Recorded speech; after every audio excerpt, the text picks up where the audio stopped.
চলেছি চন্দননগরে ঠাকুর দেখতে। তো এরকম ভিড় আমি অনেক বছর বাদেই দেখলাম, কারণ আমার প্রতি বছর যাওয়া হয় না। এবার গেছিলাম, কিন্তু এবার যাওয়ার পরে বুঝতে পারলাম সামনের বার ঠিক নেই যেতে পারবো কি না পারবে। এত ভিড় আমার ভালো লাগে না। সামনেই ভিড়ের রাস্তায় আস্তে আস্তে দেখলাম বড় প্যান্ডেল, ভাবলাম রাস্তা থেকেই এটা ফটো ভিডিও করে নিই, কিন্তু ঢোকার কোনো চান্স নেই, হয়তো অনেক ভিড় আছে। কিন্তু খানিকটা এগিয়ে দেখলাম না, অপোজিট সাইডে কোনো মানে ভিড়ই নেই, এদিকে উল্টো সাইডে সব লাইন দিয়ে দাঁড়িয়ে আছে। তো বেঁচেই গেলাম ভিড়ের ঠেলায়, ধাক্কাধাক্কি থেকে। তো আমরা চলতে লাগলাম। প্যান্ডেলটা দারুণ হয়েছে, দারুণ। আর এটা চন্দননগরে বলতে গেলে সব প্যান্ডেলই মানে ভালো হয়, ছোট প্যান্ডেল বলতে নেই, সব বড় বড় প্যান্ডেল আর খুব সুন্দর হয়। অন্যান্য জায়গায় ঠাকুর দেখা থেকে চন্দননগর ঠাকুর দেখায় একটা ভালো দিক আছে, সেটা হচ্ছে এইখানে ঠাকুর দেখতে আসলে মানে ঠাকুর খুঁজে পাওয়া যায়। অন্য জায়গায় যেমন পাওয়া যায় না, এটা কিন্তু এখানে কিন্তু সেরকম নয়। এই যে এইটা আবার কি সুন্দর চেঞ্জ হয়ে যাচ্ছে, ইনভিজিবল কীরকম একটা হয়ে যাচ্ছে। তো আমার অঙ্ক এটা দেখালো যে দেখো মা এটা কীরকম চেঞ্জ হয়ে যাচ্ছে। তো এটা দেখলাম, ভালোই লাগলো। আর ভেতরে ঠাকুর দেখতে ঢুকেছি, বাবা বাবা সত্যি ঠাকুর দেখছি ঠিক আছে, কিন্তু ফোন ধরা যাচ্ছে না, কারণ হাইটটা তো একটু শর্ট, আমার একটু লং যাদের হাইট তারা রীতিমতো ফোন ধরে আছে। আর আমি এত উঁচু করতে হচ্ছে আমার হাত, বা আমার হাত বেশিক্ষণ আমি রাখতে পারছি না, একটুখানি রেখেই নামিয়ে দিচ্ছি, কারণ অনেকটা উঁচু করতে হচ্ছে, নাহলে সবার ফোনই দেখা যাচ্ছে। আর আমার সামনে সবাই যেন লম্বা লম্বা, আমিই যেন ছোট্ট। যাই হোক, শর্ট হাইটের এখানে ফায়দা হলো না, এখানে লোকসানই হলো। একটু হাইট লং হলে তো এই জিনিসগুলো বেশ ভালোই হয়। তো অঙ্কুকে একটু ভিডিও করলাম, বললাম চল একটু তোর ভিডিও করি। ও অমনি উল্টো পাল্টা নেচে দিল, বললাম তাকা, উল্টো করে তাকালো। তো যাই হোক, ওকে কিছু বলা ফালতু। তারপরে ভাবলাম চলো গলির দিকে ঠাকুরগুলো দেখি, বেশিরভাগ মেন রোডে দেখেছি, কিন্তু দেখছিলাম না গলিতেও অনেকে যাচ্ছে, ভাবলাম যাই দেখি যদি ভালো পাওয়া যায়। তো চলে আসলাম এইখানটায়। এখানে একটা রাক্ষসের মুখের মতন করেছে, তো বেশ সুন্দর। বাঁশ দিয়ে এখানে লাইন যদি হয়, লাইন কন্ট্রোল করার জন্য বাঁশ দিয়ে এগুলো করেছে, কিন্তু ওই জন্য ছবিটা বাঁশের ওপার থেকে ওরকম আসছে, কিন্তু দারুণ হয়েছে সত্যি। এইটাই আমি যখন দেখে ব্যাক করছি তখনই এটাতে মানে লাইনে লাইন হয়ে গেছে। আমি তো মানে বেশিরভাগই লাইন ছাড়াই দেখেছি, সবই লাইন ছাড়া দেখেছি, কোনোটাই লাইন দিয়ে দেখিনি।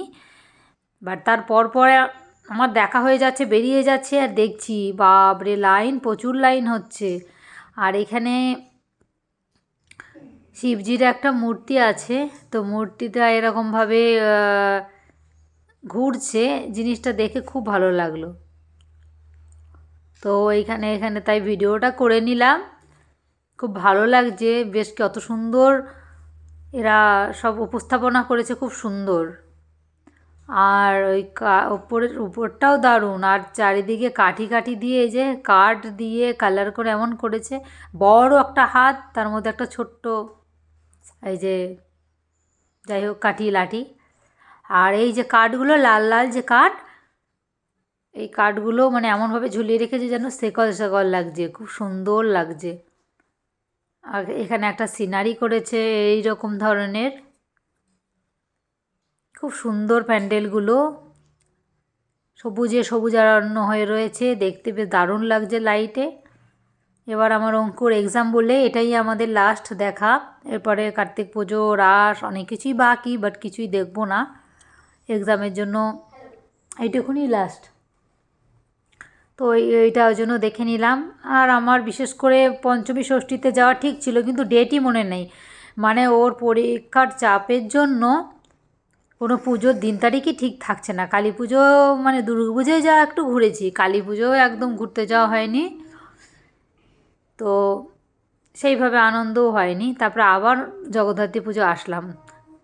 আর এই পুজোগুলোয় না আসলে না একটা জিনিস ভালোই লাগে না, যে পুজোয় আসছি না, মানে মানে আবার তো 1 বছর বাদে আসবে, তো মানে কিছুই না, একদম নর্মালভাবে যেন কেটে যায়। এদিকে শ্রীকৃষ্ণ রথে চেপে আছে, এই যে জিনিসটা খুব সুন্দর লাগলো। অঙ্কুকে বললাম কি একটা ফটো তুলে দে, এত দুষ্টু, শুধু খাবার কিনে দাও আর খাবার কিনে দাও, কিন্তু সেইভাবে কোনোটাই সুন্দরভাবে ফটো তোলে না, যেটাই তোলে যেন একদম অনিচ্ছাকৃত। তো মাঝে মধ্যে মুড অফ হয়ে যায়, আমি বলি যা তুলবই না। তো আমার ভিডিও আমি যেটা করেছি সেটাই, এছাড়া এক্সট্রা খুব একটা ভিডিও করা হয়নি।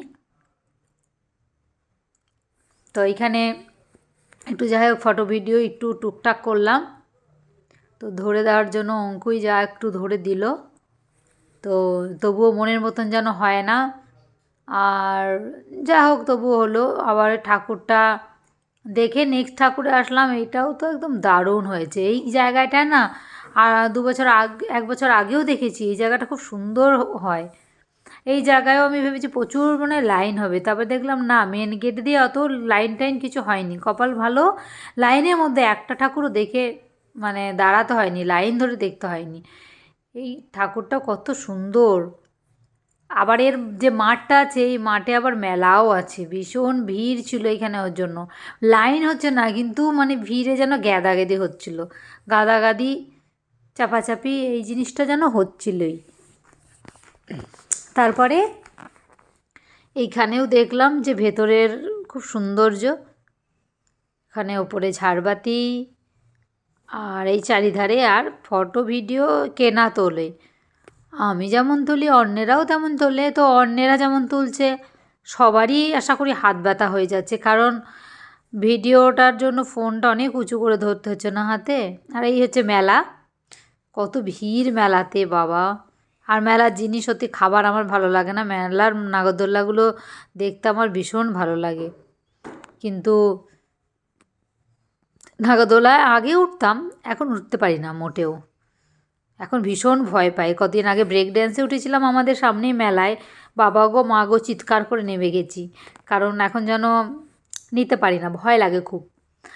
আর এইদিকে ঠাকুরটা যখন মেলা দিয়ে বেরিয়ে যাচ্ছি, যাওয়ার পরে আমি বললাম অঙ্কুকে এই ফ্রন্ট থেকে আমাকে একটা ফটো ভিডিও করে দে, তো ও করে দিল, আমার পছন্দ হলো না, তাই ওকে করে দিয়ে আমি বললাম দেখ কত সুন্দর হয়েছে।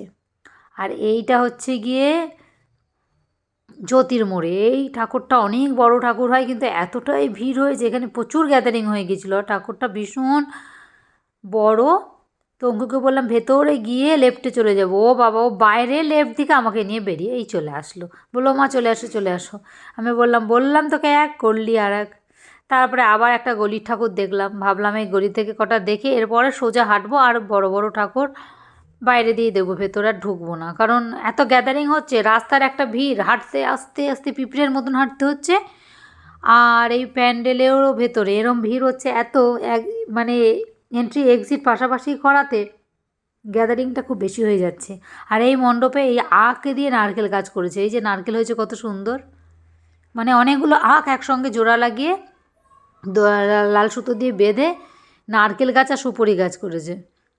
প্রথম থেকে ভালো করে না দেখলে বোঝা যায় না, বাট ভালো করে দেখে অঙ্কুই বলল দেখো মা কী সুন্দর সুপুরি গাছ করেছে, নারকেল গাছ করেছে। তো যাই হোক দেখলাম, খুব ভালোই লাগলো। তারপরে এটা কমপ্লিট করলাম, তারপরে ভাবলাম যে আর কটা দেখতে পারবো, অঙ্কু আর দেখবে না এবার অঙ্কু খাওয়া দাওয়া পেট ভরে হয়ে গেছে। এবার দৈবক পাড়া এটাই এসছি, এটা দেখতে খুব ভালো লাগছে। আর ভিড় নেই, ভিড় বলতে যে লাইন আছে লাইন নেই, মানে গাদাগাদি আছে, বাট সেইভাবে লাইন নেই যে 1 ঘন্টা লাইন দিতে হবে তা না, মানে যাও হেঁটে হেঁটে আর হেঁটে হেঁটে বেরিয়ে যাও। তাও অঙ্কুর জুতো সুলেসটা খুলে গেছে, যাবে না, কি রাগারাগি করছে। তাও বললাম আয় প্লিজ একটু আয়, তারপরে আমি এখান থেকে বেরিয়ে পড়বো। তা এখান থেকে দেখলাম ও রাগে রাগে ঢুকলো, রাগে রাগে ঢুকে যাই হোক তাও দেখলো, ওর জন্য একটু ভেতরেরটা একটু সিন ক্যাপচার করতে পারলাম। তারপরে আবার এখান থেকে বাইরে বেরোলাম। এইবার অঙ্ক বলেই দিল শেষমেশে যে এইবার কিন্তু আমি আর দেখবো না। আমি বললাম ঠিক আছে চলো, তুমি না দেখবে আমি দেখি। বলছে হ্যাঁ আমি বাইরে বসছি, তুমি যাও দেখে আসো। তো ঢুকলাম ফাঁকায় ফাঁকায়, চড়বড় চড়বড় করে তাড়াতাড়ি ঢুকে গেলাম। এইবার দেখছি এখানে কোনো ব্যারিয়ার্স নেই এন্ট্রি এক্সিটের, এন্ট্রি এক্সিট মানে নিজেদের মতন করে লেফট সাইড দিয়ে এন্ট্রি আর রাইট সাইড দিয়ে এক্সিট। তো ঠাকুরের সামনে পর্যন্ত কিছুতেই যাওয়া যাচ্ছে না, এত ভিড়। তারপরে আমি বেশ ঠাকুরের আগে পর্যন্ত গিয়ে এন্ট্রি লাইন থেকে এক্সিটের লাইন ধরে নিলাম, এখান থেকে এখানে পাশে এরকম ওই দাদুটা যাচ্ছে ওইদিকে পেছনে চলে আসলাম। তারপরে ভাবলাম থাক, এখানে আর মাকে দেখা হলো না, তো আমরা এবার চলে যাই। এবার যাই হোক চলে আসলাম, এক্সিট হয়ে এন্ট্রি থেকে গিয়ে এক্সিটে চলে আসলাম, পুরো প্যান্ডেল কমপ্লিট করতে পারিনি। তা বাইরে এসে দেখলাম না অঙ্কু বসে আছে। তারপরে একটা চিন্তাও হচ্ছিল যে গেলাম তো জড়বড় করে তাড়াতাড়ি, আর ওখানে দেরি হচ্ছে, অঙ্কু মানে ভয় পাবে কি কিছু, তো তাতেই চলে আসলাম। আর তারপরে স্থির করলাম আর যাব না, শুধু শুধু চিন্তাও হয় আর ঢুকে বেরোতে মুশকিল হয়ে যায়, দেরি হয়ে যায়। তো এবার শুধু রাস্তা দিয়ে যেতে যেতে দেখব। তো রাস্তা দিয়ে যেতে যেতে ডিজে লাইট আর কি সুন্দর মিউজিক। তো অনেকে তো মানে ক্লান্তির মধ্যে এই ডিজে মিউজিকে নাচ শুরু করে দিয়েছে আর ভীষণ আনন্দ করছে, চেল্লাচ্ছে। তো আমি বললাম আমিও এই ডিজে লাইটটা একটু ক্যাপচার করি, তো ডিজে লাইটটাও ক্যাপচার করলাম। খুব ভালো লাগছিলো আর মিউজিকগুলো দিচ্ছিল, ও দারুণ দারুণ মিউজিকে আমারই মনে হচ্ছিলো নাচা শুরু করে দিই। তারপরে ডিজে লাইটের মধ্যে সেলফি তুলছি, দেখছি ও বাবা লাল নীল সবুজ কত রং না হচ্ছে। তা ভাবলাম ঠিক আছে, সারাদিন তো সেইভাবে সেলফি নেওয়া হয়নি, এবারই না নিলাম। এখানে আবার অনেক লাইটিং আছে। তারপরে এই যে একটা প্যান্ডেল, আর এইবার কিন্তু প্যান্ডেলে একটাও আমরা ঢুকিনি, বাইরে থেকে এবার যা প্যান্ডেল সব বাইরে থেকে দেখেছি। জানি চন্দননগর স্টেশনের কাছাকাছি এগুলো ভালো হয়, হলে কী হবে টাইম কম, একটু টাইম বেশি নিয়ে বেরোলে এগুলো হয়ে যেত। এইবার তো ফটোগোড়াতে প্রতিবারই ভালো হয় জানি, এটাও দেখা হলো না, বাইরে থেকেই দেখলাম। খুব সুন্দর সাদার মধ্যে মন্দিরটা খুব সুন্দর তৈরি করেছে। এবার ভাবছি যে নেক্সট বার যদি যাওয়া হয় একদম দিনে দিনে যাব।